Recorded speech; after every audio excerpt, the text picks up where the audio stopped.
अभी हम लोग एनसीईआरटी के मैथ में अध्याय 13 आयतन एंड पृष्ठ क्षेत्रफल, आयतन और पृष्ठ क्षेत्रफल पढ़ रहे। तो मैंने आप लोग को वर्ग, आयत और घन के फार्मूला और कुछ क्वेश्चन को बता दिए थे। फार्मूला के बारे में बता दिया था और हम लोगों ने कुछ प्रश्न भी हल किए थे। तो आज हम लोग घनाभ के फार्मूला को समझते हैं और इसके क्वेश्चन को भी करेंगे, जिससे यह और क्लियर हो जाएगा। ठीक, तो यह है हम लोग का घनाभ। घनाभ इस तरह का होता है। घनाभ थोड़ा लंबा होता है, इसमें लंबाई होती है, चौड़ाई होती है और ऊंचाई होती है। ठीक, तो इस तरह का होता है घनाभ। घनाभ में लंबाई होता है, चौड़ाई और ऊंचाई होता है। अगर घनाभ का आयतन बोले निकालने, तो घनाभ का आयतन बराबर होता है फार्मूला L गुना B गुना H, लंबाई गुना चौड़ाई गुना ऊंचाई। घनाभ का आयतन बराबर फार्मूला होता है लंबाई गुना चौड़ाई गुना H, शॉर्टकट बोलते हैं L गुना B गुना H। घनाभ का संपूर्ण पृष्ठ क्षेत्रफल, घनाभ का अगर संपूर्ण पृष्ठ क्षेत्रफल निकालने बोले, घनाभ का संपूर्ण पृष्ठ क्षेत्रफल बराबर फार्मूला होता है 2 into L B plus B H plus H L. एक संपूर्ण पृष्ठ क्षेत्रफल बराबर फार्मूला होता है 2 into L B plus B H plus H L.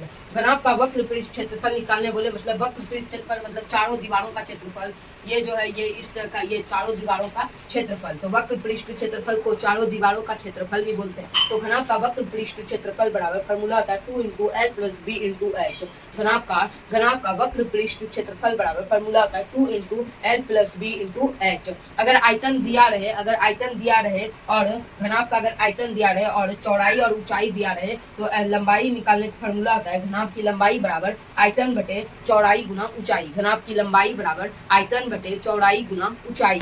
घनाभ का चौड़ाई बराबर फार्मूला होता है आयतन बटे ऊंचाई गुना लंबाई। घनाभ का चौड़ाई बराबर फार्मूला होता है आयतन से भाग दे देंगे, आयतन बटे ऊंचाई गुना लंबाई। ऊंचाई बोल दे निकालने घनाभ को ऊंचाई बराबर, ये इंपॉर्टेंट आता है। ठीक, ये फार्मूला यूज होगा हम लोग जब प्रश्न सॉल्व करेंगे। तो घनाभ की ऊंचाई बराबर फार्मूला होता है आयतन बटे लंबाई गुना चौड़ाई। घनाभ की ऊंचाई बराबर फार्मूला होता है आयतन बटे लंबाई गुना चौड़ाई। ठीक, तो समझिए इतना ही फार्मूला होता है। घनाभ का आयतन बराबर लंबाई गुना चौड़ाई गुना ऊंचाई, L गुना B गुना H। तो ये सब फार्मूला होता है। तो हम लोग फार्मूला देख लिया। तो अब हम लोग क्वेश्चन आंसर को करेंगे।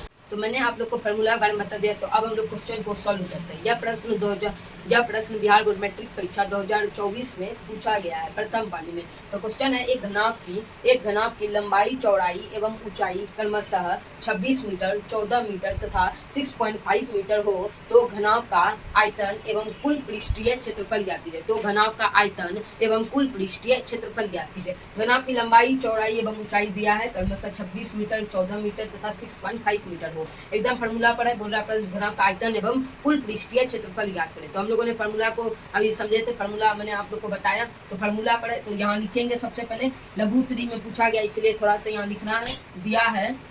दिया है लंबाई बराबर 26 मीटर, चौड़ाई बराबर 14 मीटर और ऊंचाई बराबर 6.5 मीटर। तो क्या बोला, घनाभ का आयतन ज्ञात कर। तो घनाभ का आयतन बराबर फार्मूला क्या होता है, घनाभ का आयतन बराबर लंबाई गुना चौड़ाई गुना ऊंचाई, L गुना B गुना H। लंबाई कितना दिया, लंबाई है 26 मीटर, गुना चौड़ाई है 14 मीटर, गुना ऊंचाई दिया है 6.5 मीटर। तो अब हम लोग गुना करते हैं। 14 गुना 6.5 को करेंगे। 14 गुना 6.5 कितना हो जाएगा, 14 गुना 6.5 का मान होता है 91। तो 26 गुना 14 गुना 6.5 करते हैं तो आता है हम लोग का 91। तो 26 गुना 91 करते हैं, 91 गुना 26 को करते हैं। 6 चौके 54 गुना 2 9 2 11, यहाँ 2 हो गया, 9 दूनी 18, गुना किए 6 और 9 चौक 54 गुना 2 9 दूनी 18। अब जोड़ते हैं 6 4 2 6 8 5 13, बाकी रहे 2 3 6 6। तो इसका आंसर आ जाएगा 2366 मीटर क्यूब। तो निकल गया। और घनाभ का आयतन गुना किए 26 गुना 14 गुना 6.5, 14 गुना 6.5 होता है 91 गुना 26 के कितना आया, 2366 मीटर, 2366 मीटर क्यूब। तो लिख देंगे अंत में, अतः घनाभ का आयतन बराबर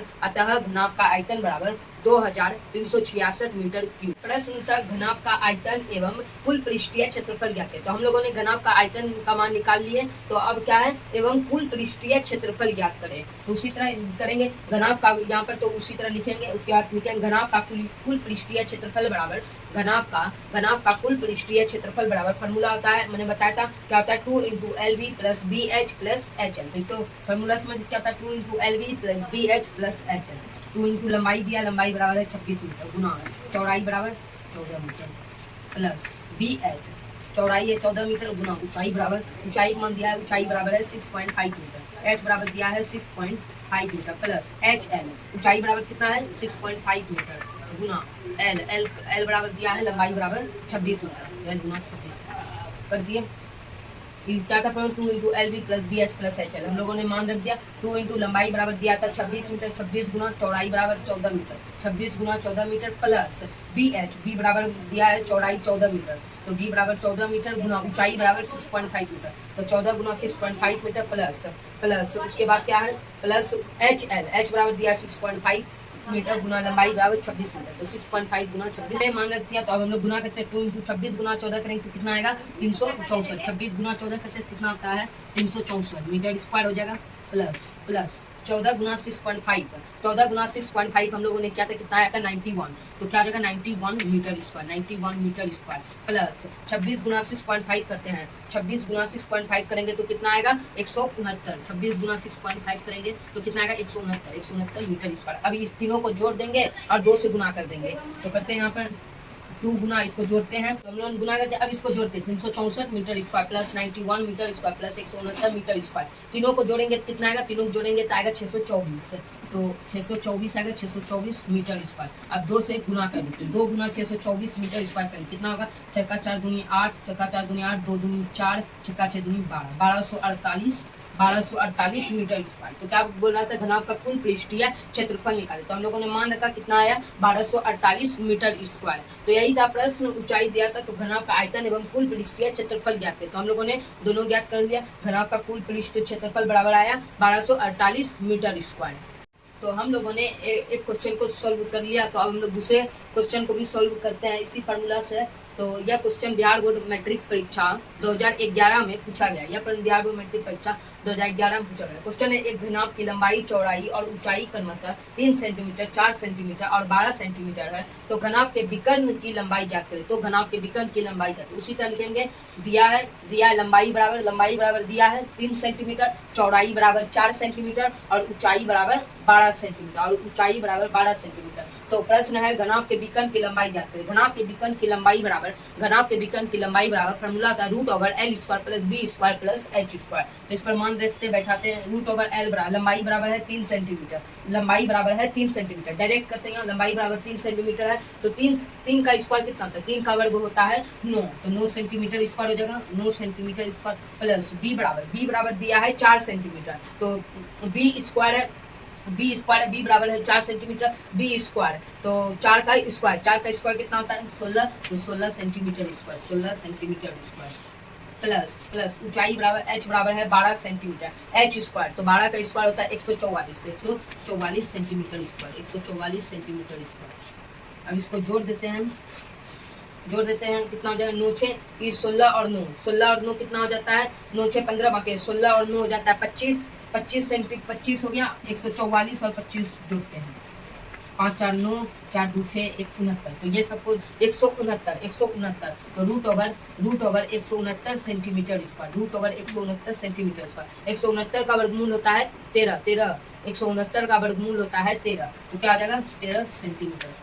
तो प्रश्न था हम लोग का घनाभ के विकर्ण की लंबाई कहते हैं, तो आ गया घनाभ के विकर्ण की लंबाई 13 सेंटीमीटर।